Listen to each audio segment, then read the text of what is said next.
आपके PMS fund में total कितना पैसा मैनेज करते हो लोगों का? somewhere between 1500 crores to 2000 crores. सबसे बेस्ट और मेमोरेबल इंटरैक्शन क्या रहा है आपका राकेश झुनझुनवाला के साथ? ये स्टॉक जो मैंने 17-18 रुपए में लिया, इसका प्राइस हो गया 165. 95 में जो बेयर मार्केट आया, तो उसमें ये स्टॉक घट के वापस 16 रुपीज हो गया. I was sitting with him once and we were talking. तो बोले यार तुम लोग का प्रॉब्लम है, तुम लोग जल्दी रोकड़ा कर लेते हो. आज के पॉडकास्ट में राजा शेखर अय्यर हैं, जिनके पास लगभग 40 साल का मार्केट एक्सपीरियंस है। इस एपिसोड में वो अपना इन्वेस्टिंग फ्रेमवर्क बताते हैं और कंपनी की बैलेंस शीट को देखकर फ्रॉड होने से पहले एग्जिट करने की स्ट्रेटेजी समझाते हैं। आपके इन्वेस्टिंग जर्नी में से 2-3 स्टॉक एग्जांपल्स के थ्रू एक्सप्लेन कर सकते हो क्या थीसिस था? रिलैक्सो फुटवेयर करके कंपनी था. वो टाइम मेरे याद से वो कंपनी का टर्नओवर कुछ 100 करोड़ के आसपास था. और कितने साल आपने होल्ड किया ये stock? I held it for 5 years or something like that. तो आपने कितना टाइम्स रिटर्न कमाया होगा? From 240 crores it went up to 6000 crores valuation also. 20 times 5 साल में ही बढ़ गया था मतलब।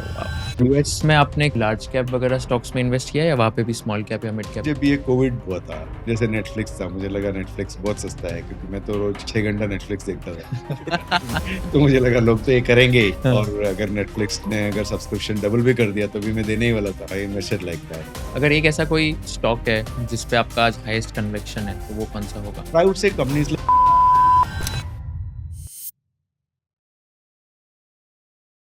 तो अभी आप आपके पीएमएस फंड में टोटल कितना पैसा मैनेज करते हो लोगों का? Somewhere between 1500 crores to 2000 crores. Okay and ये सिंपल पीएमएस It's called ये वाला। simple. Yeah. Can we talk about your framework when it comes to evaluating companies? तो एग्जांपल्स के थ्रू आप एक्सप्लेन कर सकते हो दैट आप कंपनीज जब इवैल्यूएट करते हो तब क्या फैक्टर्स होते हैं? एंड मैंने एक जगह पे पढ़ा था दैट आप कंपनीज बहुत जल्दी रिजेक्ट करते हो, 1-2 हफ्ते में आप कंपनीज रिजेक्ट कर देते हो ताकि आपको पता चले कि कौन सी कंपनी पे ध्यान देना है। तो वो फैक्टर्स क्या होते हैं? कैसे डिसाइड करना ये कंपनी को नहीं बोलना है, कौन सी कंपनी को हाँ बोलना है? वो फ्रेमवर्क कैसा होता है? So good question because that is a very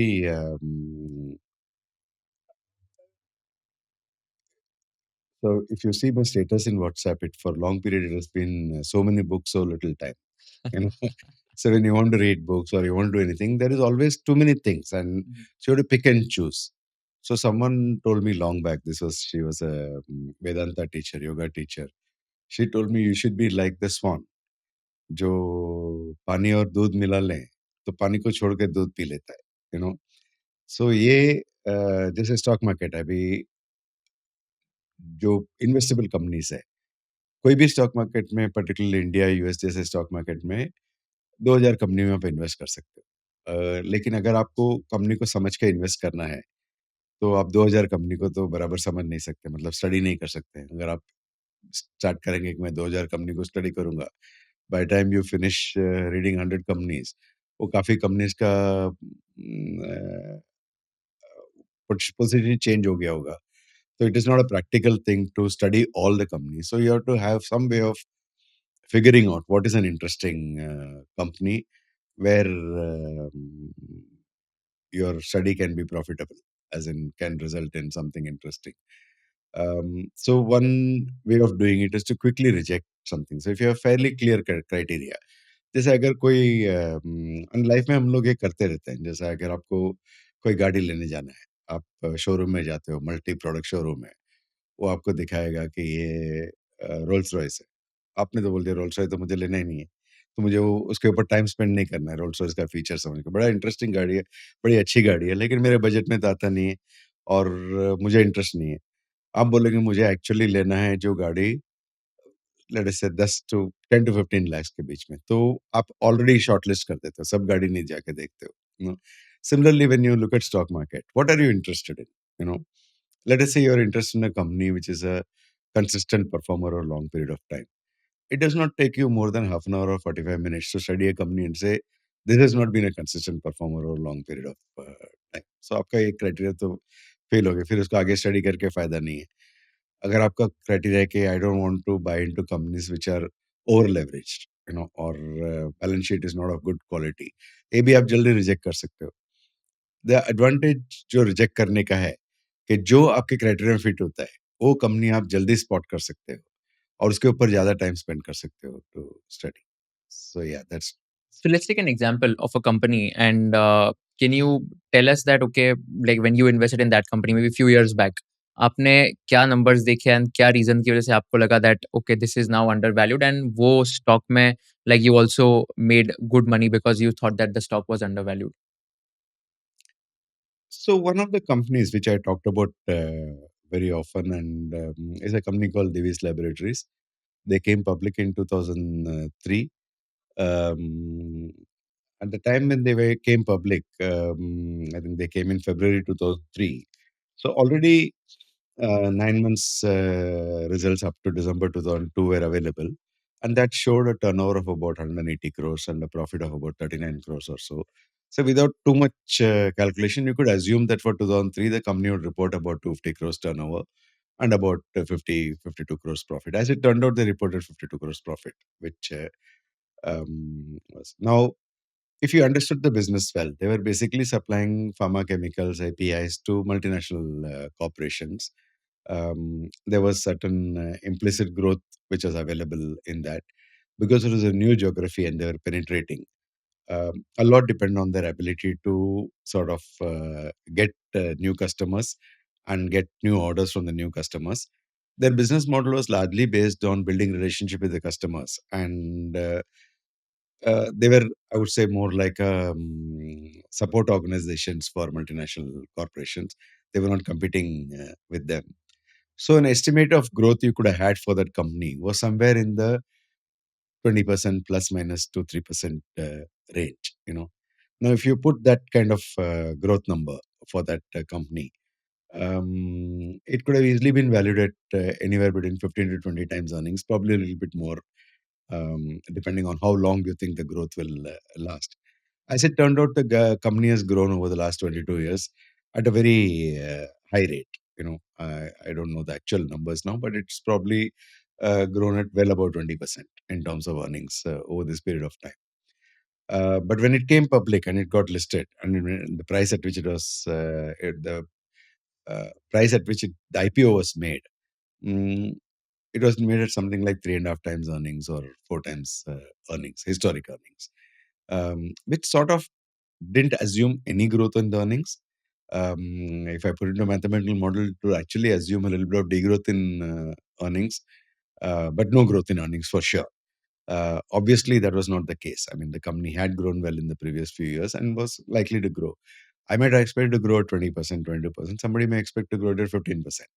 But there was no question that the company could grow, you know. So at that valuation was very, very undervalued. Today, I think the company trades at something like 50 times or 45 times earnings. Now you have to make much better assumptions about growth, based on specific information about the company. It's a much more challenging valuation situation आज उस उन दिनों इतना challenging नहीं था क्योंकि उसमें कुछ ग्रोथ इम्प्लिसिट ही नहीं था इन द वैल्यूएशन तो बड़ा बड़ा से अच्छा अपॉर्चुनिटी था for investors and this kind of opportunities ये आते रहते हैं इन्वेस्टर्स को ओवर द इयर्स ऐसा नहीं कि वो टाइम ऐसा हुआ ऑफ कोर्स वो बेयर मार्केट था 2003 का तो उधर ज़्यादा अपॉर्चुनिटीज आते हैं लेकिन उसके बाद भी लास्ट 20 इयर्स में कई कंपनीज ऐसे हैं जिनको आप वैल्यूएशन इन रेट्रोस्पेक्ट देखेंगे तो लगेगा मार्केट ने तो इसके लिए कुछ ग्रोथ का वैल्यूएशन दिया ही नहीं जो कि कुछ ग्रोथ तो था ही कंपनी में जो कुछ कि एग्ज़ाम्पल्स दे सकते हो एट प्रेज़ेंट अपॉर्च्युनिटीज़ का कि कौन से टाइप के बिज़नेसेस, कौन से सेक्टर्स में आपको लगता है टेलविंड आ सकता है या तो व्हाइट स्पेसेस है? मुझे ऐसा लगता है कि अपॉर्चुनिटीज आज थोड़े कम है क्योंकि ओवरऑल मार्केट का वैल्यूएशन काफी ज्यादा है एंड नॉर्मली ये जो अपॉर्चुनिटीज आते हैं अंडर वैल्यूएशन का ये मिड कैप और स्मॉल कैप कंपनीज में आते हैं क्योंकि जो बड़े कंपनीज होते हैं उनका तो काफी एनालिसिस होता है काफी रिसर्च रिपोर्ट निकलते हैं तो उसमें अंडर वैल्यूएशन का चांसेस थोड़ा कम होते हैं लेकिन लास्ट फ्यू इयर्स में पर्टिकुलरली कोविड के बाद मिड कैप और लार्ज कैप तो इतने ज़्यादा पॉपुलर हो गए हैं पार्टली बिकॉज़ इतने ज़्यादा स्कीम्स आ गए हैं, जो इसके ऊपर फ़ोकस कर रहे हैं। तो मुझे लगता है उधर नॉर्मल से ज़्यादा थोड़ा कम अपॉर्च्युनिटी है, बट ऐसा नहीं कि नहीं हो सकता है, लेकिन इसमें थोड़ा you have to dig deeper. आपको लगता है कि एक छोटा-सा करेक्शन आ सकता है और फिर एक रैली हो सकती है स्टॉक मार्केट्स में, आपको क्या लगता है? सेंसेक्स मुझे या लगता है निफ्टी? करेक्शन ऑलरेडी चालू है। मतलब आप मिड कैप में देखेंगे, तो बहुत कंपनीज़ का तो कोई प्राइस एडवांस हुआ ही नहीं है। इवन ओवरऑल इंडेक्स आप देखेंगे तो शायद ये 26,000 25,500 जो निफ्टी है, वो तो 1 डेढ़ साल से ही है। और 1 डेढ़ साल से ऐसा नहीं कि कंपनीज़ का अर्निंग्स बढ़ा नहीं है। कंपनीज़ का अर्निंग तो 12-15% कोई depending on the company you are looking at, थोड़ा तो बढ़ा है। तो एक तरफ से वो करेक्शन ही हो गया, जो प्राइस मूव नहीं होता है लेकिन अर्निंग्स मूव हो जाता है, तो वैल्यूएशन थोड़ा कम हो सकता है। कितना चलेगा वो ऑलवेज़ थोड़ा डिफिकल्ट है कहना, क्योंकि मार्केट में 3-4 फोर्सेस ऑपरेट करते हैं। एक तो अर्निंग्स ग्रोथ, अगर कंपनीज़ का अर्निंग्स ग्रोथ बहुत स्ट्रॉन्ग हो गया, तो शायद मार्केट यहीं स्टेबलाइज़ हो जाएगा, यहाँ से ग्रो हो जाएगा। अगर अर्निंग्स ग्रोथ ऐसा ही रहा, जैसे बहुत ज़्यादा एक्साइटिंग नहीं रहा, तो शायद मार्केट ऐसे ही थोड़ा विदाउट मच ग्रोथ कंटिन्यू कर सकता है थोड़ा टाइम के लिए। आप समझिए कि 2 साल अगर मार्केट ने इंडेक्स बढ़ा नहीं, मतलब 2 साल में कंपनी से तो इंडेक्स तो 30% सस्ता ही हो गया। और इन्वेस्टर को उतना रिटर्न नहीं मिला। 25-30% हैज़ बिकम चीपर। तो और इट आल्सो डिपेंड्स ऑन कितना फंड्स मार्केट अट्रैक्ट करता है। सो आज के दिन में mutual funds, equity mutual funds में 30 टू 40,000 करोड़ एवरी मंथ आता है, तो ये 4 लाख 5 लाख करोड़ रुपया आते रहता है। जब तक ये आते रहेगा, मार्केट को गिरने का चांसेस थोड़ा कम है, यू नो। अगर ये फॉर एनी रीज़न कम हो गया, तो मार्केट करेक्ट भी हो सकता है। लेकिन हम ज़्यादा फ़ोरकास्ट नहीं कर सकते मार्केट गिरेगा, करेक्शन आएगा, नहीं आएगा। लेकिन ये बोल सकते हैं कि अगर करेक्शन आया है तो अट्रैक्टिव होगा कि नहीं होगा, यू नो। तो अगर किसी को स्मॉल कैप में अपॉर्च्युनिटीज़ आइडेंटिफ़ाई करनी है, इन्वेस्ट करना है, तो कैसे फ्रेमवर्क होना चाहिए? बिकॉज़ कितने 4 साढ़े 4 हज़ार कंपनीज़ है जो ऑलमोस्ट मतलब माइक्रो कैप, स्मॉल कैप उसमें आ जाती है। तो इतने ज़्यादा कंपनीज़ है, तो एग्ज़ाम्पल के थ्रू एक्सप्लेन कर सकते हो कैसे आइडेंटिफ़ाई करें कि ओके ये कंपनी सही हो सकती है, इस पे स्टडी करना है, what's the process? So mid cap companies का the reason why they are got more opportunities from investor point of view is, जैसे लार्ज कैप कंपनी है, जैसे एचडीएफसी बैंक है, कोटक बैंक है, they are very well studied के 50 analyst उसको study करते हैं। तो आप उसमें एक मिस प्राइसिंग आइडेंटिफ़ाई कर सको, थोड़ा चांस थोड़ा कम है। लेकिन छोटा कंपनी है, जैसे 500 करोड़ का मार्केट कैप है, 1000 करोड़ का मार्केट कैप है, 2 साल पहले लिस्ट हुआ, उसमें कोई बड़ा इंस्टीट्यूशनल इन्वेस्टर है नहीं, तो ज़्यादा ब्रोकरेज का कवरेज भी होता नहीं है उसका। और बाय सम चांस अगर कंपनी का परफॉर्मेंस भी थोड़ा बेटर है, it is proving, it is possible कि किसी के नज़र में आया नहीं, जो कि आजकल थोड़ा कम होता है पहले से, क्योंकि काफ़ी एनालिस्ट काम कर रहे हैं मार्केट के ऊपर, काफ़ी इंडिविजुअल इन्वेस्टर्स भी एनालाइज़ करते हैं। लेकिन ऐसा नहीं कि अम, ऐसा मिसप्राइसिंग होता नहीं है, और लेकिन पॉसिबिलिटी ऑफ मिसप्राइसिंग ज़्यादा है स्मॉल कैप और मिड कैप में। तो आपको वही आइडेंटिफ़ाई करना है कि जिससे कंपनी का जो फंडामेंटल्स है, कंपनी का जो ग्रोथ है, ऑलरेडी जो आ चुका है ग्रोथ, एंड जो कंपनी का नैरेटिव से जो ग्रोथ आपको लगता है आएगा, वो प्राइस्ड इन नहीं है, यू नो, तो उधर आपको मिलेगा। So it I think it's a better place to look for opportunities than large cap. Large cap में आपको स्टेबल अपॉर्च्युनिटीज़ ज़्यादा मिलेंगे, जैसे मार्केट के साथ ही चलेगा। हुँ। एंड सेपरेटली अगर मैं इंडाइसेस की बात करूँ तो स्मॉल कैप इंडेक्स या लार्ज कैप या मिड कैप इंडेक्स, तो आपको लगता है कि सेपरेटली लाइक क्या व्यू पॉइंट है कि स्मॉल कैप जो है वो बढ़ सकता है अभी यहाँ से, या क्या होगा इंडेक्स पे? आज के दिन में मेरा पर्सनल व्यू है कि स्मॉल कैप में ऐसा कुछ स्पेशल अपॉर्च्युनिटी नहीं है, क्योंकि काफ़ी प्राइस्ड इन है।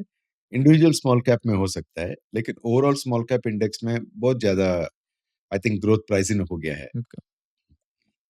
And what about mid cap? Mid cap भी वही है, मिड कैप और स्मॉल कैप। लार्ज कैप शायद थोड़ा अंडर वैल्यूड है जस्ट नाउ, और फेयरली वैल्यूड है, यू नो। तो मुझे लगता है ज़्यादा आपको रिटर्न डिफरेंस इतना ज़्यादा नहीं मिलेगा स्मॉल कैप, मिड कैप और लार्ज कैप में। तो आपके इन्वेस्टिंग जर्नी में से 2-3 स्टॉक एग्जांपल्स के थ्रू एक्सप्लेन कर सकते हो क्या थीसिस था स्मॉल कैप्स का and then what worked for you? हाँ, थीसिस तो यही था कि अंडर वैल्यूड होना चाहिए और ग्रोथ राइट। पोटेंशियल होना चाहिए, मैनेजमेंट अच्छा क्वालिटी का होना चाहिए। ये तीनों चीज़ अगर हैं, तो आपको रिटर्न का चांसेस बेटर है। तो एक कंपनी के बारे में मैं बता सकता हूँ, जैसे ये रिलैक्सो फुटवियर करके कंपनी था। ये कंपनी ने आईपीओ किया था 1995 में, और 1995 में जब ये कंपनी आईपीओ करने आया, तब ये जो आईपीओ का बूम था ऑलमोस्ट लास्ट लेग्स में था। तो ये कंपनी का ज़्यादा रिस्पॉन्स अच्छा नहीं था आईपीओ में। तो काफ़ी अंडर सब्सक्राइब हो गया, और जो अंडरराइटर्स थे उन्होंने उनको लेना पड़ा ये शेयर। तो कंपनी काफ़ी छोटी थी। वो टाइम शायद आईपीओ करते टाइम कंपनी का टर्नओवर भी कुछ 30-40 करोड़ होगा और प्रॉफिट भी कुछ 10-15 लाख का होगा। मुझे याद नहीं एग्ज़ैक्टली बट शायद उतना होगा। लेकिन a few years later uh, somewhere around 2099, 98, 99, 2000 और सो मैं कहाँ ट्रैवल कर रहा था तो मैं इनको प्रमोटर को मिला था कहीं होटल में हम लोग साथ में ठहरे थे। तो जैसे हम नॉर्मली पूछते हैं मैंने उन्हें पूछा कि आप करते क्या हो? तो बोलते हैं मैं एक कंपनी चलाता हूँ, हम लोग स्लीपर्स बनाते हैं, दिल्ली का कंपनी है और हमारा लिस्टेड कंपनी है। तो जैसे उन्होंने बोला लिस्टेड कंपनी है तो मुझे इंटरेस्ट तो आ गया। तो मैंने जाके वो कंपनी को थोड़ा बैलेंस शीट निकाल के स्टडी किया। काफ़ी छोटा कंपनी था। वो टाइम मेरे याद से वो कंपनी का टर्नओवर कुछ 100 करोड़ के आसपास था और उसका 2-3% एबिटा मार्जिन था एंड नेट प्रॉफिट भी कुछ 50 लाख के आसपास कुछ था। तो यू कैन से 1% 0.5% net margin, small company, you know and but I like the person I met and I thought he was and वो स्लीपर्स बना के बेचते थे इंडिया में। इंडिया में तो you know 85% of the people in India either don't wear anything or they wear slippers only. They don't wear at least at those time. Now it Yeah. may be different. But तो मुझे company याद रहा लेकिन वो investment opportunity तो नहीं था उधर। लेकिन 7-8 साल हो गए तो 2008 या 2009 में कोई एक मेरे फ्रेंड ने मुझे फ़ोन करके पूछा, "अरे यार, आप ये कंपनी के बारे में जानते हो क्या? रिलैक्सो फुटवेयर।" मैं बोला, "हाँ, मैं उनको मिला हूँ।" तो लेकिन मैंने बोला, "बहुत छोटी कंपनी है और ज़्यादा प्रॉफिटेबिलिटी नहीं।" बोलता, "नहीं, नहीं, इंटरेस्टिंग है, अभी थोड़ा अच्छा कर रहे हैं।" तो मैंने वापस बैलेंस शीट हमारा एक पुराना हैबिट था कि सबसे पहले हम लोग बैलेंस शीट पढ़ते थे। क्यों? जैसे आप भी चार्टर्ड अकाउंटेंट हैं, हम भी हुँ। चार्टर्ड अकाउंटेंट हैं। हमको ऐसा लगता था कि बैलेंस शीट से काफ़ी चीज़ समझ में आ सकती है कंपनी के बारे में। जैसे? जैसे कंपनी का एक्चुअल परफॉर्मेंस क्या था, मार्जिन्स क्या है, वर्किंग कैपिटल सिचुएशन क्या है, structure of the balance sheet क्या है। तो ये सब से हमको कंपनी का एक पिक्चर मिल जाता है, यू नो कि कैश फ्लो क्या है, ये सब एक आइडिया मिल जाता है। तो मैंने वो कंपनी का देखा। मैंने देखा ये कंपनी का तो अभी जो कंपनी पहले मैंने देखा था, अभी कुछ 450 करोड़ का टर्नओवर था और 35 करोड़ का प्रॉफिट था एंड 7-8% एबिटा मार्जिन था, you know. So almost it had grown quite nicely in terms of profits. But interesting चीज़ ये थी कि जो कंपनी आईपीओ 1995 में किया था और 2008-2009 तक, वो 13 इयर्स में कंपनी की ग्रोथ तो हुई थी। लगभग 15 टाइम्स ग्रोथ हुई थी। लेकिन उसने और कुछ इक्विटी इश्यू नहीं किया। मतलब the entire growth was financed by the companies own profits. Borrowings थी बट कुछ ऐसे बड़ी क्रेज़ी बोरोइंग्स नहीं थी। So it showed that the companies growth was sustainable, it was a good quality growth. लेकिन ये था कि इनका मार्जिन क्यों एक्सपैंड हो गया? तभी पहले तो स्लीपर्स बेचते थे। लेकिन उनका बैलेंस शीट पढ़ा तो उसमें एक चीज़ बहुत क्लियर हो गया क्योंकि बैलेंस शीट में नंबर्स भी होते हैं और मैनेजमेंट का एक नैरेटिव भी होता है। तो उसमें ये था कि कंपनी ने थोड़ा अपना म प्रोडक्ट प्रोफाइल थोड़ा चेंज किया था और जो स्लीपर्स तो अभी बनाते ही थे almost 85% of turnover still coming from slippers but they had also started making PVC, PUC, अपना polyester based products, you know, plastic based products which are slightly at a higher price. तो जो चप्पल थे वो 40-50 रुपए में बिकते थे। जो पीवीसी फुटवियर है वो ₹150 में बिकते हैं, ₹100 ₹150 में बिकते थे और थोड़े स्मॉल क्वांटिटी में be 2% of their thing was in higher and like what they call Sparx brand, which is more like your Nike, Adidas kind of shoes, you know, at 450 rupees. So that blended unit realization was going up. So I saw over the last 3 years, per unit realization has gone up from 45 rupees to 50 rupees to 55 rupees. And they were selling 8.5 crores pairs of footwear. 8.5 crore pairs of footwear at 55 rupees was giving them some 450 crores, 500 crores kind of turnover. Now it was not very difficult to imagine कि ये जो 55 rupees average price है, realisation है, ये आगे जाके 100 rupees हो जाएगा। क्योंकि एवरी ईयर थोड़ा-थोड़ा बढ़ेगा, प्रोडक्ट मिक्स चेंज होगी और ये 8.5 करोड़ से ये आगे जाके 12 करोड़ हो सकता है, 10-12 10 करोड़ भी अगर हो गया और सो तो 1000 करोड़ का टर्नओवर हो गया। इनका मार्जिन भी जैसे मोर एक्सपेंसिव प्रोडक्ट्स में मार्जिन तो ज़्यादा ही होता है, तो इनका मार्जिन प्रोफाइल भी चेंज हो सकता है। It was not difficult to imagine a 1,000 crores turnover with a 10% margin and a company making 50 crores profit or 60 crores profit. तो वो टाइम उसका मार्केट कैप ही कुछ 240 crores था। तो और फिर मैंने शेयर होल्डिंग प्रोफाइल देखा, प्रमोटर के पास 75% था जिस दिन लिस्टिंग के, अभी तो भी 75% था, प्रमोटर ने कुछ बेचा नहीं था। और कोई 1-2 इन्वेस्टर थे जिनके पास 10-15% स्टेक था, मतलब public participation was zero in the company. तो अपना रिसर्च तो हो गया कंपनी के बारे में कि कंपनी तो एक तो अंडर वैल्यूड है, एक तो ग्रोथ है इसमें कंपनी में, not only because of past track record but also because माहौल ऐसा था, मतलब इंडिया में लोग, people are never buying footwear were buying footwear and people are buying more pairs of footwear. जैसे यूएस में आप देखेंगे, the average number of footwear that people buy in the US is 8 pairs. You know in India, I estimate, there is no available information, that the total size of the footwear market is probably 50 crores or something in a country with 150 crores population. So which means even one pair is not sold. I'm talking about 2008, 2009. Maybe now it's much more. You know, तो ये तो बढ़ने ही वाला था. जैसे I think even people like you and me, when we were children and we were in school, we used to buy 1 or 2 pairs of footwear a year. Now we buy 2 or 3 pairs of footwear every year. We own 7 or 8 pairs of footwear. एक running के लिए, एक hiking के लिए, एक casual wear के लिए, एक फॉर्मल वेयर के लिए. So I think the nature of the economy, nature of the population was growing. So he was well positioned, and he was also a manufacturer in the sense he had some control over his costs and all that. And he was clearly the most successful person in this particular business. So company did quite well. The stock did very, very well, over a period of time. So this is where one can find opportunities. And many of these opportunities, when you see them, they're fairly obvious. इस बड़ा complicated story बनाने का जरूरत नहीं है इसमें. सो इसमें आपने इन्वेस्ट किया था? हाँ, कौन-सी कितने साल आपने होल्ड किया ये स्टॉक? मैंने ये काफी I held it for 5 years or something like that, but the price became much more too high in terms of now this market. A lot of people had started buying the stock and was recommended by many brokerage houses later, and I think the stock became far too expensive. तो To आपने list it. कितना कितना times return कमाया होगा 5 तो years मैंने में? तो I think when it went up to from 240 crores, I think by the time it went up to 6,000 crores valuation, I sold off. Oh! Okay. Mm. So it's what But 20 it went up 20 to times. 25,000 crores valuation after that. you know. Got it. So, but you but made now I 20 think it is almost back to 20. 10,000 crores valuation or या something like that. तो 20 times 5 साल में ही बढ़ गया था मतलब. I think so, yeah. Wow! And 5 अभी साल है कि 4 साल, I don't remember. अभी एट प्रेजेंट आई थिंक इसने अच्छा रिटर्न नहीं दिया ना in the last 2-3 years? No, because it became very, very overpriced. Hmm, The valuation got distorted.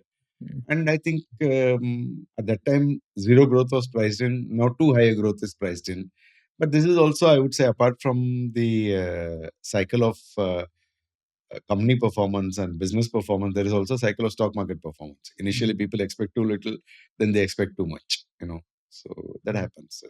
But that's just one thing which happened to this company. So some company, but almost all companies today, like I said, are much more priced. They're या, priced more optimistically than they're. या. So normally you find companies are priced more cheaply in a bear market. You know. So there are 2 more companies that you had invested in. I wanted to understand कि आपका क्या thesis था. तो एक तो पॉलीप्लेक्स, तो आपने ये भी आई थिंक कंपनी में बहुत पहले इन्वेस्ट किया था, राइट? तो हाँ. इसका ये कंपनी क्या करती थी एंड कैसे डिसाइड किया ये कंपनी में इन्वेस्ट करना है? तो ये कंपनी अभी तो उनका प्रोडक्ट रेंज ज़्यादा वाइड है, but those days they were making polyester films. Polyester films are largely used for packaging, consumer products. You basically buy PET chips and convert them into film. Uh, or you buy a more basic ingredient and make PET chips yourself. So if you backward integrate. The leader in that industry was a company called Garware Polyester, which was obviously one of the pioneers in that industry. And somebody told me a company bada interesting. And Garware Polyester had a lot of issues. They had gone into trouble and all that. But someone told me, आप ये company देखो, थोड़ा interesting है.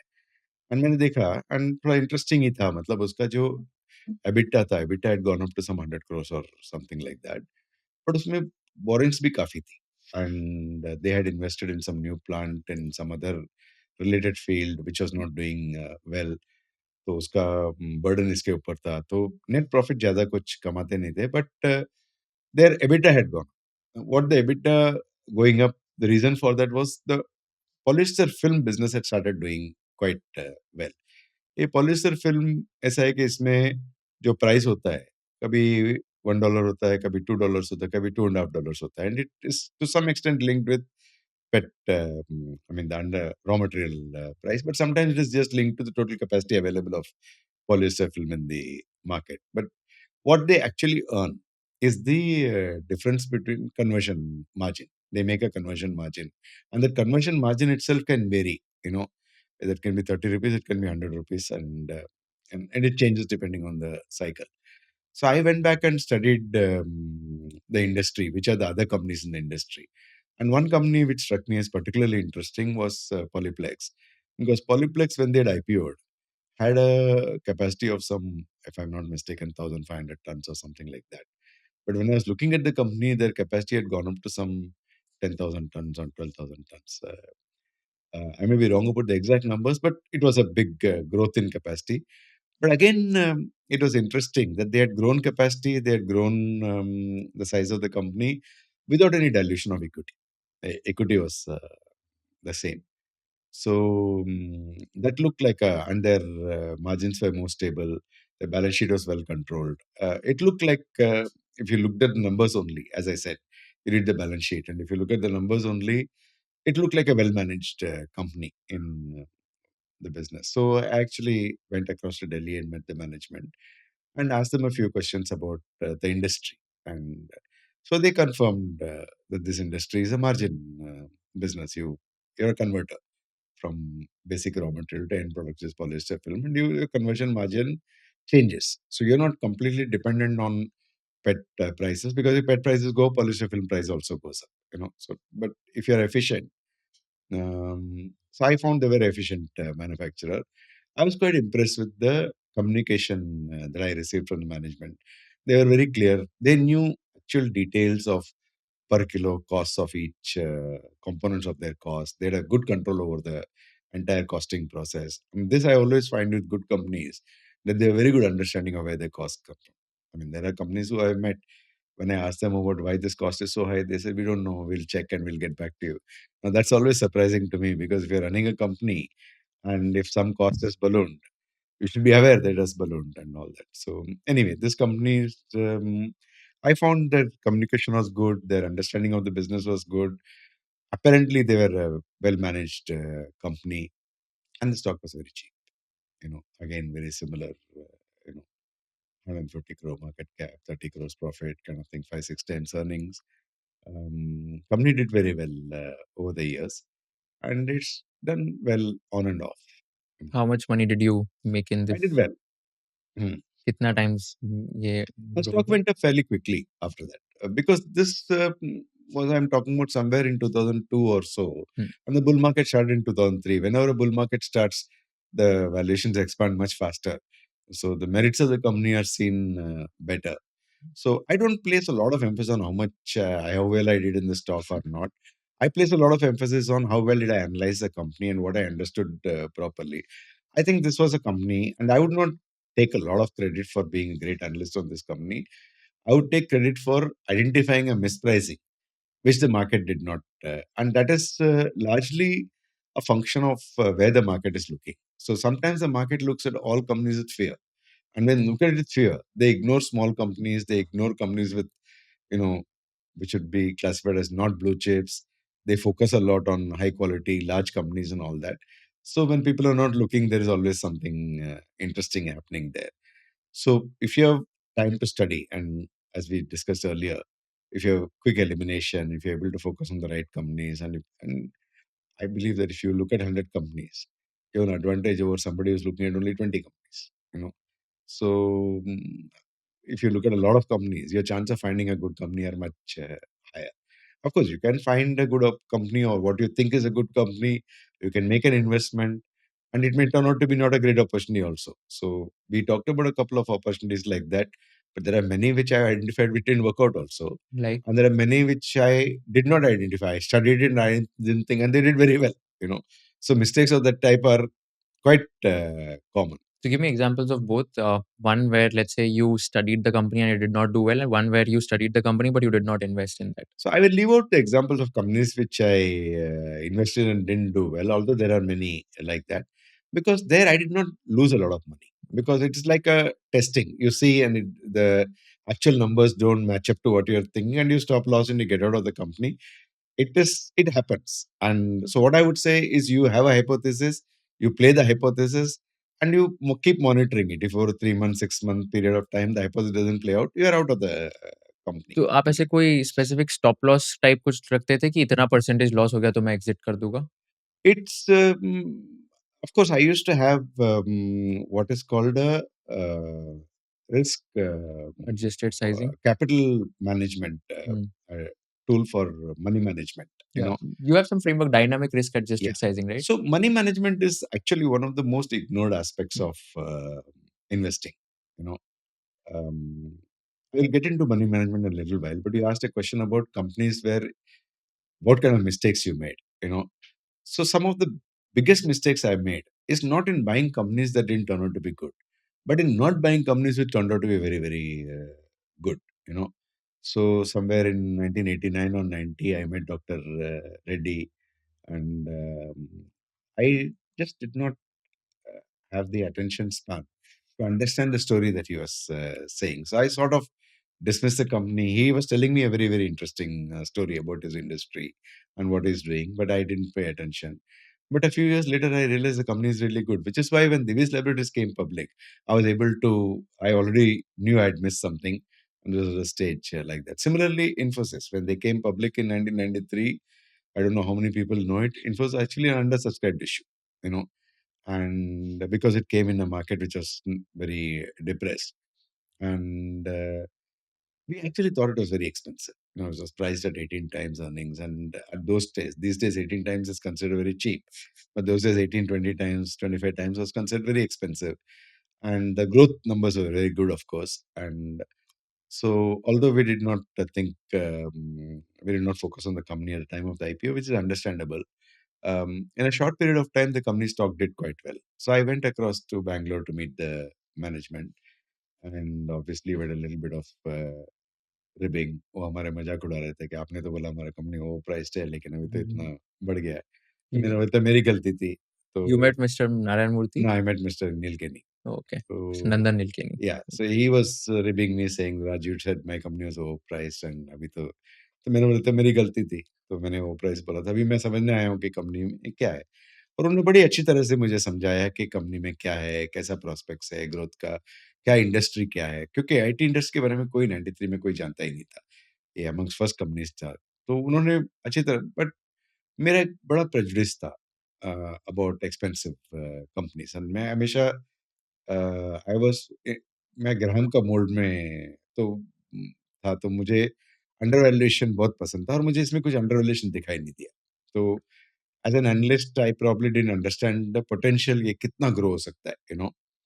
और तो मैंने miss कर दिया और मिस कर दिया मतलब उसमें कंपनी तो फिर 300 400 500 600 गुना बढ़ गया और ये पूरा मैंने मिस कर दिया डिस्पाइट मैं जानता था कंपनी में क्या है जो डेटा था वो सब मुझे मालूम था ग्रोथ भी आ रहा था हमारे सामने एवरी क्वार्टर ग्रोथ आ रहा था और मुझे ऐसा कुछ जरूरी नहीं था कि मुझे जानना चाहिए कि 10 साल के बाद क्या ग्रोथ होगा अभी तो मुझे नेक्स्ट ईयर क्या ग्रोथ होगा उतना ही जानना था और ग्रोथ तो आ ही रहा था तो ये बड़ा मिस था मेरे लिए तो आपको क्यों लगा वो अंडरवैल्यूड नहीं है कंपनी? क्योंकि मैं I used to place a lot of emphasis जो मैं पहले कह रहा था first component of valuation valuing what is there मैं ग्रोथ को ज्यादा वैल्यू दे नहीं था because I said growth is the you know not certain तो किसको वैल्यू दे रहे थे आप? What is already reported profits अच्छा, तो तो वो I was reported looking at profits come historic थे। P okay. आई वाज वो कम थे तभी, जब वो आईपीओ आई थी नहीं इन्फोसिस? हिस्टोरिक पी थोड़ा ज्यादा था अच्छा। मार्केट के हिसाब से naturally because growth was 50% 60% 70% growth था हुँ। तो it has to be expensive based on historic valuation वो अब हमें समझ में आया है वो टाइम इतना समझ में नहीं आया तो ये मिस आउट हो गया राइट।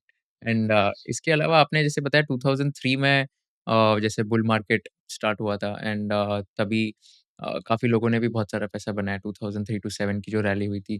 तो bull market versus bear market अगर मुझे आइडेंटिफ़ाई करना है तो मैं कैसे कर सकता हूँ? लाइक ऐसी क्या 3 चीज़ें देखनी चाहिए या तो हो रही है जिसकी वजह से ऐसे पता चलेगा कि अभी बुल मार्केट आने वाला है?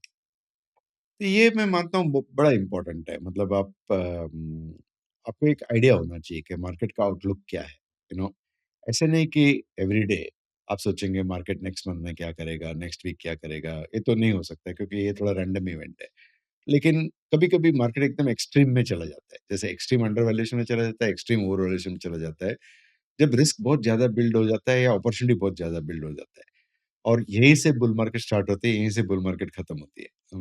ये अगर आपको समझ में आ गया कि बहुत ओवरडन हो गया, और तो जो मैं उनमें से नहीं हूँ जो समझते हैं कि बाय एंड होल्ड अप्रोच, जो what equity for the long term, जैसे I think Schiller and many other academics have written about just buy and hold approach and all that.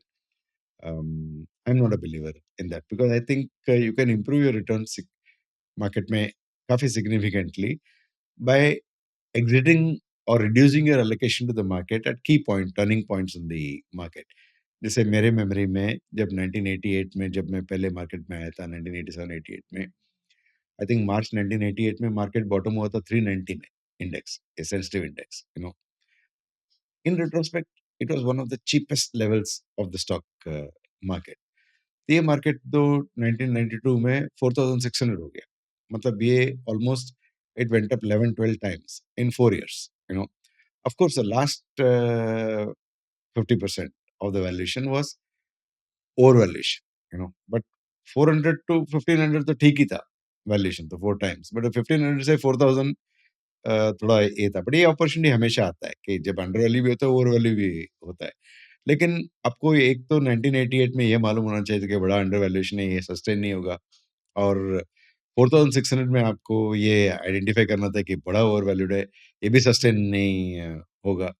तो there is a kind of reversion to mean which happens from the extremes, and same thing happened in 1995, 96 when mid caps was extremely overvalued. And then there was a big correction in mid cap, which actually bottomed out only in 2003. जो 2003 का जो opportunity आया 2003 2008 was largely because the bear market which started in mid cap into 1995.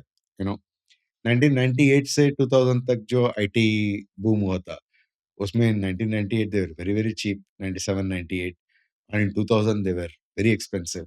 You know, so 2000 में जो IT के stocks थे, तो जो डिक्लाइन हुए, सबसे जो कम डिक्लाइन हुआ वो था इन्फोसिस, लेकिन वो भी 85% डिक्लाइन, 85%। तो आप समझो कोई आपका जो होल्डिंग 85% डिक्लाइन होता है, मतलब आपको 7 टाइम्स बनाना पड़ेगा just to get back to your base. और ये इन्फोसिस था, दूसरे कंपनीज थे जो 90% डाउन थे, जो माय गॉड! 97% डाउन थे।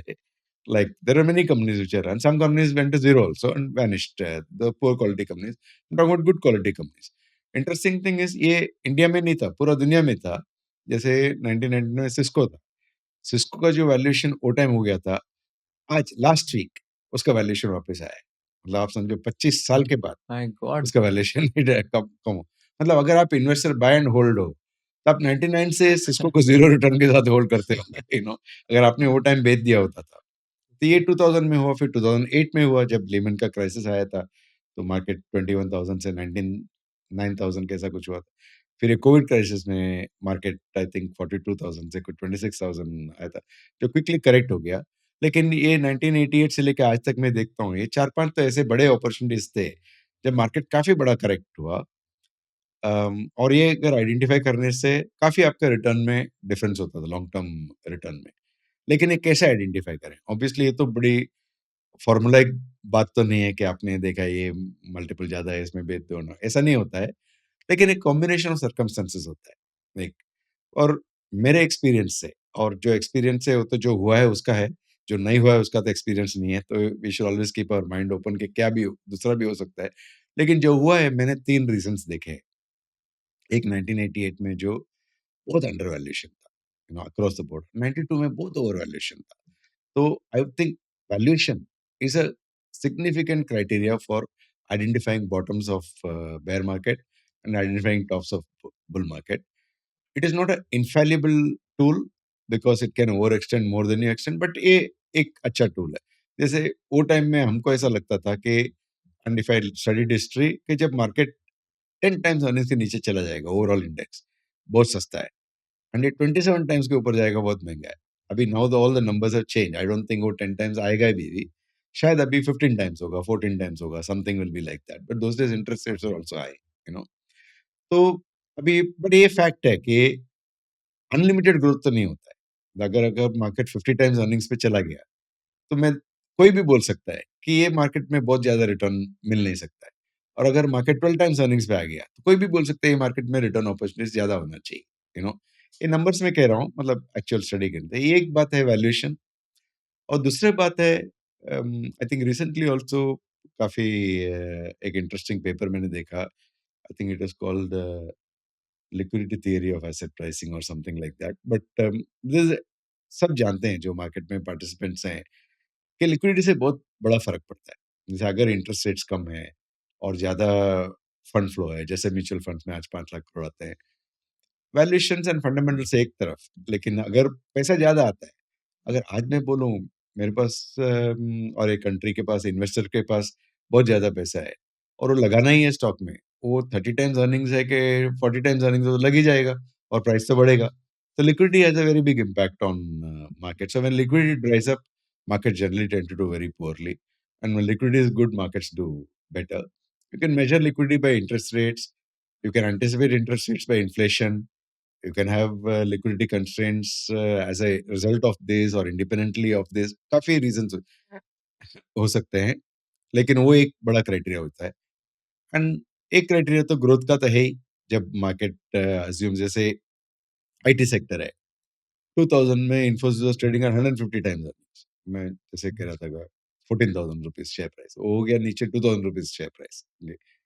बड़ी इंटरेस्टिंग चीज है कि नेक्स्ट 3 साल में, 3-4 साल में इन्फोसिस एज ए स्टॉक ने किसी को कुछ रिटर्न नहीं दिया, यू नो, बट कंपनी का ग्रोथ अभी भी 35-40% था, यू नो।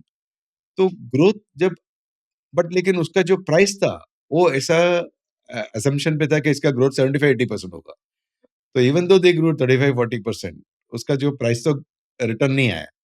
तो when growth is well below expectations, naturally prices will shrink. तो ये रीजन हो जाता है। तो ये तीन तो वेल नोन है। Sentiment is an underlying factor, but sentiment affects fund flows. When sentiment changes, why it changes, it is difficult to forecast too much in advance, but you can see it happening. Right. तो मुझे लगता है अगर आप market में हो, तो आपको हमेशा एक व्यू बनाना चाहिए कि आपको एंड people should। यूएस में आपने कैसे लाइक लार्ज कैप वगैरह स्टॉक्स में इन्वेस्ट किया या वहाँ पे भी स्मॉल कैप या मिड कैप तो में मैंने इन्वेस्ट किया? थोड़े इन्वेस्टमेंट्स किए थे जब ये कोविड हुआ था, और आई वुड नॉट से my research was very good, but it was very common sensical research.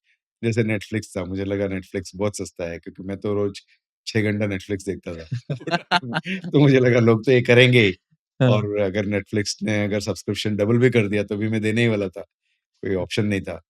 तो I invested like that. Then I invested in the major IT companies and all that. कौन से हो गए IT Um, companies? I invested in Garmin at some point of time because I was buying Garmin watches. मेरा running के लिए, golf के लिए मुझे लगा ये, एंड आई थिंक वो at one point of time Garmin का जो कंज्यूमर प्रोडक्ट्स थे, their sales increased over the industrial products, which seemed like a good, and their prices were quite high, and there was no dominant other player in the particular segment. But I would say my exposure to international stocks is very limited. I think it is more an opportunity for people who can dynamically look at multiple markets. Like I looked at Indonesia at one point of time, and that looked very attractive at that point of time. But I had no bandwidth to analyze them. But for large investors, I think it's an opportunity, not for small investors. Indonesia No, not Indonesia, but outside India you are Indonesia, China, seeing? any other markets. आपने बताया कि आप balance sheet सबसे पहले study करते हो before studying any other statement of account. तो balance sheet study कैसे करते हो and how to identify red flags in balance sheet कि ये अगर रेशियो इतना है तो कंपनी को हाथ नहीं लगाना है? मैं ऐसा नहीं कहूँगा कि ये रेशियो ऐसा है तो कंपनी को हाथ नहीं लगाना। रेशियो एक इंडिकेटर है, जैसे आप जानते हैं। और मैं बैलेंस शीट में अगर बोरोइंग्स ज़्यादा है, क्यों बोरोइंग्स ज़्यादा है? एक एक एक दैट तो आपने को आंसर करना ही पड़ेगा। या तो बोरोइंग्स ज़्यादा है क्योंकि कंपनी एक एक्स्ट्राऑर्डिनरी ग्रोथ को चेज़ कर रही है, जो they need cash more than what the business is generating, so there must be specific projects for their borrowing. लेकिन अगर कोई ऐसा बड़ा प्रोजेक्ट नहीं है और बोरोइंग्स बढ़ रहे हैं, दैट मीन्स इन्वेंटरी को फाइनेंस करना, तो इन्वेंटरी क्यों बढ़ रहा है? और क्योंकि सेल्स नहीं हो रही है और ग्रोथ नहीं है। तो so it sort of poses questions when you see certain things in balance sheet. But I would say even if you look at the cash flow, this I remember in 1999, किसी ने मुझे पेंटाफोर के बारे में बोला था। एक आईटी कंपनी था जो उन्हें बहुत अच्छा लगा था। तो इंस्टीट्यूशनल इन्वेस्टर थे, तो मैं जाके उधर कंपनी को मिलने गया। तो पहले मैंने बैलेंस शीट पढ़ा, तो मुझे बैलेंस शीट में एक ही चीज़ समझ में नहीं आया, आई मीन मेन चीज़ जो मुझे ऑड लगा कि उनका जो टर्नओवर था और उनका जो प्रॉफिट था, उम, लगभग इन्फोसिस का मैचिंग था over the last 4 years. Growth भी उतना ही था। कोई इन्फोसिस का अगर 200 करोड़ टर्नओवर है, तो इसका भी 200 करोड़ 210 करोड़ टर्नओवर होता था। इन्फोसिस का अगर 60 करोड़ प्रॉफिट था, इनका भी 55-60 करोड़ प्रॉफिट आता था। नेक्स्ट ईयर अगर इन्फोसिस का 300 करोड़ टर्नओवर था, इनका भी 300 उसके आस-पास। तो every year the numbers are matching. But valuation में काफ़ी डिफरेंस था। Infosys was trading at 21 times earnings, this company was trading at 9 times earnings. तो वो मुझे स्टडी स्टडी किया, तो मैंने एक चीज़ बैलेंस शीट में देखा जो अलग था, कि इनका जो कैश फ्लो था, वो नेगेटिव था throughout the period. Infosys का cash flow throughout the period positive था। अभी आईटी कंपनी तो सर्विसेज देते हैं, उसमें प्रॉफिट जो है तो प्रॉफिट है, कैश फ्लो कैसे नेगेटिव हो सकता है? तो मैंने देखा तो कैश फ्लो क्यों नेगेटिव था, क्योंकि इनके जो फिक्स्ड एसेट्स थे, वो ज़्यादा फास्ट बढ़ रहे थे इन्फोसिस से। तो आईटी कंपनी जैसे आईटी सर्विसेज कंपनी है, उसका मेन फिक्स्ड एसेट क्या होता है? एक तो ऑफिस स्पेस होता है और दूसरा कंप्यूटर सेटअप होता है। अगर आप 1000 आदमी पर्सन्स एम्प्लॉय करोगे तो 1000 कंप्यूटर होता है, 2000 आदमी एम्प्लॉय करोगे, 2000 कंप्यूटर होता है, से वर्क स्टेशन होता है। मैंने देखा कि इनका जो पर एम्प्लॉयी वर्क स्टेशन का कॉस्ट था, वो इन्फोसिस से कम 3 गुना, 4 गुना ज़्यादा था। और इन्फोसिस का अगर 60,000 था, इनका 2,50,000 था। तो ये मुझे समझ में नहीं आया, तो मैंने जाके पूछा कि क्यों ऐसा है करके। तो उन्होंने मुझे बताया कि हम लोग हाई एंड काम करते हैं, तो हमको हाई एंड वर्क स्टेशन लगता है, क्योंकि ग्राफिक्स का काम। लेकिन वो रीज़न मुझे ठीक नहीं लगा, क्योंकि अगर आप हाई एंड काम करते हो, तो आपका बिलिंग पर आवर भी हाई एंड होना चाहिए। वो तो नहीं था, वो तो इन्फोसिस जैसा ही था। तो एक पॉसिबिलिटी था कि जो कैश फ्लो क्यों मिसमैच हो रहा था, क्योंकि ये लोग का प्रॉफिट इतना नहीं था जितने बता रहे थे, और ये जो बैलेंस शीट को मैच करने के लिए इन लोग ने, क्योंकि प्रॉफिट है तो कैश तो होना चाहिए, तो इन्होंने बताया कि हमने एसेट्स ले लिया। तो it was a hypothesis, it was not a fact, but it did look odd to me, you know. तो subsequently it is a fact that Pentafour का स्टॉक तो ज़ीरो ही हो गया और कंपनी बंद ही हो गया। ओह! और क्योंकि जिस जो कंपनी कैश फ्लो नहीं जनरेट कर रहा है, they can show something in the balance sheet but they can not sustain the business, hmm, you know. Stock भी काफ़ी बढ़ गया, मतलब जो मैंने नहीं लिया था वो स्टॉक ₹200 में, उसका भाव भी ₹2000 हो गया। बट मुझे कोई इसमें सरप्राइजिंग नहीं लगता है, because I think a lot of times um, people go by reported earnings. They don't go by um, what is the correctness of the earnings. To establish the correctness of earnings, you have to look at a lot of things. जैसे balance sheet में अगर cash flow mismatch हो रहा है, तो आपको समझ में आना चाहिए कि क्यों कैश फ्लो मिसमैच हो रहा है। There can be legitimate reasons for mismatch, you know. तो ये I would say that if you're looking at the balance sheet, you have to look at the ratios. You have to go to the reasons क्यों ये ratios distorted हैं, अगर दूसरे company से हैं। You have to look at the cash flow. You have to look to see why the cash flow is distorted. It gives you a very good list of questions in your mind about the company. Right. And इसमें जैसे balance sheet का आपने अच्छे से explain किया, so similarly for profit and loss account आपका कुछ ऐसे होगा कि ओके ये इंडस्ट्री में तो मार्जिन्स पे थोड़ा ध्यान दो, कॉस्ट ऑपरेटिंग कॉस्ट है तो जो कॉस्ट ऑफ गुड्स सोल्ड है वो इतनी कम होनी चाहिए, ऐसा कुछ फ्रेमवर्क है आपका? ये भी ऐसा ही है, जैसे मैं आपको बता रहा था दिवीज़ लैबोरेटरीज़ के बारे में। तो दिवीज़ लैबोरेटरीज़ कस्टम सिंथेसिस में काम करते हैं। Custom synthesis is basically innovating processes for manufacturing a chemical, developing your own proprietary process, which you then multinational companies को जॉब करते। तो जैसे कस्टम सिंथेसिस था, तो दूसरे कंपनीज भी थे जो कह रहे थे कि हम लोग भी कस्टम सिंथेसिस कर रहे हैं। तो और एक कंपनी था, तो मैं नाम नहीं बताता हूँ, है कंपनी। तो किसी ने आके मुझे बोला ये भी कंपनी कस्टम सिंथेसिस कर रही है, लेकिन इसका वैल्यूएशन तो काफ़ी कम है। दिवीज़ 25 टाइम अर्निंग में है, ये 8 टाइम्स अर्निंग में है, तो दोनों एक ही बिज़नेस में है। तो मैंने उनका बैलेंस शीट दिखाया और मैंने बताया है कि दिवी 260 करोड़ टर्नओवर के ऊपर 52 करोड़ प्रॉफिट बनाते हैं। मतलब इनका एबिटा मार्जिन वो टाइम को 35% था। और दूसरा कंपनी है, ये 250 करोड़ टर्नओवर के ऊपर उनका 18% एबिटा मार्जिन है और उसका नेट प्रॉफिट 18 करोड़ है। अगर इस दोनों सेम बिज़नेस में हैं, दोनों आपका प्रॉफिट मार्जिन तो सेम होना चाहिए। तो वो जो भी कहें कि मैं क्या कर रहा हूँ, तो नंबर से आपको मालूम पड़ता है कि सेम बिजनेस नहीं है, ये कुछ अलग बिजनेस है। जैसे मैं कंसल्टिंग बिजनेस आज स्टार्ट करूंगा और मैकिन्सी कंसल्टिंग बिजनेस कर रहा है, तो मैकिन्सी तो पर कंसल्टेंट $500,000 चार्ज कर रहा है और मेरे को शायद कोई $50,000 भी नहीं देगा, यू नो। जस्ट बिकॉज मैं बोलूँ मैं कंसल्टिंग में हूँ, तो we can not put in parity with that. तो ये नंबर से हमें मालूम पड़ता है। अगर कोई नया कंपनी कंसल्टिंग स्टार्ट किया जिसका भी पर एम्प्लॉय $500,000 रेवेन्यू आता है, देन यू कैन से ये कंपनी मैकिन्सी से कंपेरेबल है, यू नो। तो ये P&L, the structure of the P&L tells you something about the nature of the business, the competitiveness of the business. Right. And I think cash flow also is like one of the most important things, right? Like कितना profit आपका cash flow में convert हो रहा है, and one of the ratios which a lot of people also tell me to analyze is operating cash flow to EBITDA. Basically कि आपका EBITDA कितना convert हो रहा है in the operating cash flow. ये भी आप deeply study करते हो? Yeah, I think operating cash flow is a very important Hmm. criteria. Cash flow in general is very important because that is what we buy the company for. But मुझे लगता है cash flow दो तरफ से important है। एक तो कितना कैश फ्लो कंपनी जनरेट कर रहा है और दूसरा कैश फ्लो को कर क्या रहा है, Hmm. You know. तो because reinvestment of the cash flow is what is going to give you future returns. You know, some companies are very good at allocating the cash flow very well. Some companies are not very good at allocating the cash flow. तो इससे काफी difference पड़ता Right. है।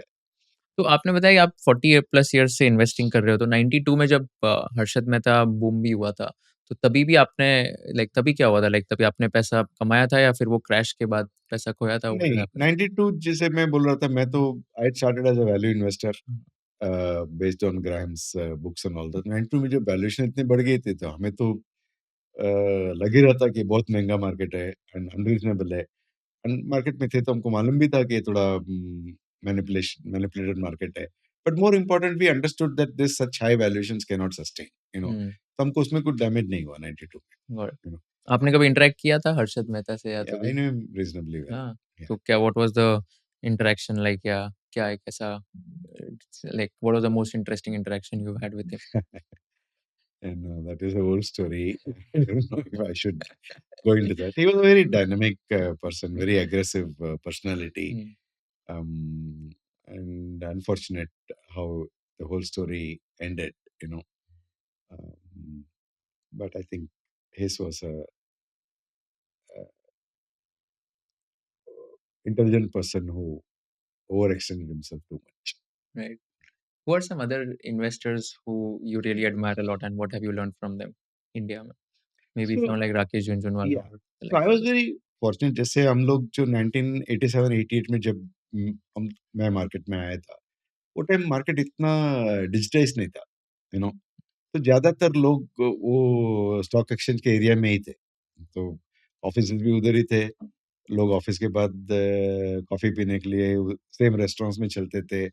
शाम को वही जगह थे, तो हम लोग को बहुत अपॉर्चुनिटी मिला, बहुत लोगों को मिलने को। आपने तो काफी लोगों को इंटरव्यू भी किया है। And those days of course even today the legendary investors are people like Radhakishan Damani, Rakesh Jhunjhunwala. And luckily हमको एक प्रॉक्सिमिटी से उनको देखने मिला, उनसे बात करने को मिला। Some of them very dear friends also, and we learned a lot. And I would say अभी के जो इन्वेस्टर्स हैं उनको शायद इतना अपॉर्चुनिटी नहीं है डायरेक्टली इंटरेक्ट करने का, बिकॉज ऑफ डिजिटाइजेशन। ऑफिस अलग अलग जगह में है, but may be there is a different way of interacting. But I found of all the people Rakesh very unique kind of personality, in the sense he could speculate, he could trade, he could invest, hmm, and he could partition his mind। अलग अलग तीनों अलग approach लाते थे तीनों cell में। बहुत कम लोग ऐसा कर सकते हैं। जो हुँ, इन्वेस्टर होते हैं उनका इन्वेस्टर टेंडेंसी होता है, जो स्पेकुलेटर होते हैं वो स्पेकुलेटिंग टेंडेंसी होता है। जैसे जॉर्ज सोरोस है और वॉरेन बफेट है, दोनों अलग टाइप ऑफ अप्रोच है। बट झुनझुनवाला तो was Rakesh was more like a mixed of all of these people, hmm, and he had immense amount of energy। बहुत एनर्जी था मार्केट में, उनका जो पैशन था that came through। But incredible intelligence with very heavy focus, you know। सबसे best और memorable interaction क्या रहा है आपका राकेश झुनझुनवाला के साथ? I'll tell you one which has got a good lesson for me. उनसे तो from Rakesh I had learned many things, but this was an interesting thing that I learned. So 1995 में मैंने एक कंपनी का स्टॉक लिया था, कुछ penny stock था, 17-18 रुपए का प्राइस था। लेकिन कंपनी मैंने स्टडी किया था, इंडस्ट्री मुझे बहुत अच्छा लगा और मैंने लिया और एक टाइम तक मैं करेक्ट भी था। तो ये स्टॉक जो मैंने 17-18 रुपए में लिया, इसका प्राइस हो गया 165, यू नो। तो लेकिन मैंने बेचा नहीं। लेकिन वो कंपनी का प्रोस्पेक्टस थोड़ा चेंज हो गया एंड ऐसा चेंज हुआ तो 95 में जो स्मॉल कैप कंपनीज में बेयर मार्केट आया, उसमें ये स्टॉक घट के वापस 16 रुपीस हो गया, 16-17 रुपीस। तो मैंने I saw my money go up 10 times and come back to my cost. तो इससे मुझे काफी मतलब से प्रभावित हुआ इससे मैं, I was influenced by this. तो बाद में मैं थोड़ा केयरफुल हो गया इन्वेस्टिंग में, तो I used to stop loss and get out, I used to manage my positions and things like that. तो I was sitting with him once and we were talking and as was usual उनका जो casual language है ना, बोले यार तुम लोग का प्रॉब्लम है, तुम लोग जल्दी रोकड़ा कर लेते हो। You know you know what that means. So मतलब आप स्टॉक जल्दी बेच देते हो, रखते नहीं हो। तो मैंने बोला बट ये मेरा एक्सपीरियंस है। मैंने ये प्राइस में लिया था, इसका प्राइस इतना हो गया तो मैंने बेचा नहीं और इसका प्राइस अभी इतना हो गया। तो मैं रोकड़ा कर लेता तो I would have been better off no. तो उन्होंने बहुत सोचा ऐसा, that is one good quality I have always admired in him, that तो कोई भी चीज़ के बारे में सोच के बताते थे। तो उन्होंने काफ़ी सोचा कि फिर बोला तूने 165 में नहीं बेचा, गलत नहीं किया। क्योंकि तेरे को मालूम नहीं है कि 165 का कितना हो सकता है। ये तो 300 भी हो सकता है, 500 भी हो सकता है, 1000 भी हो सकता है। तो you are right not to sell at 165। लेकिन जब वो 130 हुआ, तो तेरे को बेच देना चाहिए था, यू नो। तो ये एक रिस्क मैनेजमेंट का लेसन था, जो बहुत प्रैक्टिकल लगा मुझे कि जो बढ़ता है उसको बढ़ने दो, लेकिन जो घटता है उसके ऊपर keep an eye and don't let it erode all your profits. Hmm, how to invest to make money and how to stay invested so long as it is making money, and how to protect your profits by getting out also, but not prematurely, but when the trend is turned against you. I thought I learned a very valuable lesson in that interaction. Of course, it right, was a very casual interaction, ऐसा कुछ हम बैठ के गप्पे मार रहे थे तभी, but he had a habit of saying some very very interesting things. He was a very deep thinker. Right. And आपका लास्ट इंटरैक्शन क्या था उनके साथ? वो तो लास्ट में तो it was we spent talking about more about other things than stock market. Hmm. Mm. But अगर एक ऐसा कोई स्टॉक है जिस पे आपका आज हाईएस्ट कन्विक्शन है, तो वो कौन-सा होगा? I would say companies like Zomato look very interesting to me because they have big headroom for growth. Valuation एक अलग बात है जब आपको बट कि सब स्टॉक्स में मैं बोलता आगे पीछे जाके वैल्यूएशन समटाइम्स अवेलेबल ही हो जाता है। जोमेटो भी 1 साल पहले 50 का ही प्राइस हो गया था, यू नो। तो I think if I am not mistaken कुछ या 40-50 करेक्ट मार्केट ₹40 कैप हो हो गया गया था। था, you hmm, know. So I think because it very similar story to I would say to Relaxo when I saw 8.5 crore pairs of footwear and 55 rupees per pair, 8% margin, 4 रुपया पर पैर बनाते हैं, यू नो। वो 10 करोड़ में 40 रुपया पर पैर बनाएंगे, तो बहुत बड़ा डिफरेंस होता है। जोमेटो को वही स्टोरी है। अभी they are probably doing I don't know 1 crore orders per day, you know. The actual numbers are not very difficult to find, but they are very huge, you know. And per order अगर 2 रुपया ज्यादा बढ़ा है तो profit उतना हो गया। Can Zomato make a profit of 10,000 crores or 20,000 crores per year? I think it's very easy, you know, at some point of time in the future. But that time is going to come in the next 5 years or 10 years, I don't know. But possible to hai. It's a very interesting company, I would say. And I'm sure there are other companies like that. You know. super interesting conversation. Thank you so much for doing this. Last question that I ask all my guests, it's a tricky one. If you were in the shoes of Kushal Lodha and if you were interviewing Mr. Rajshekhar Iyer, what is one question you would like to ask him towards the end? That's a good question. It, a lot depends on the age of the individual and the phase of their life. I think when we are very young, we always look for how to grow. whether in terms of our abilities or our portfolio size or the amount of wealth we have or something like that. But I would say the more important question at some stage in life is how do you be happy?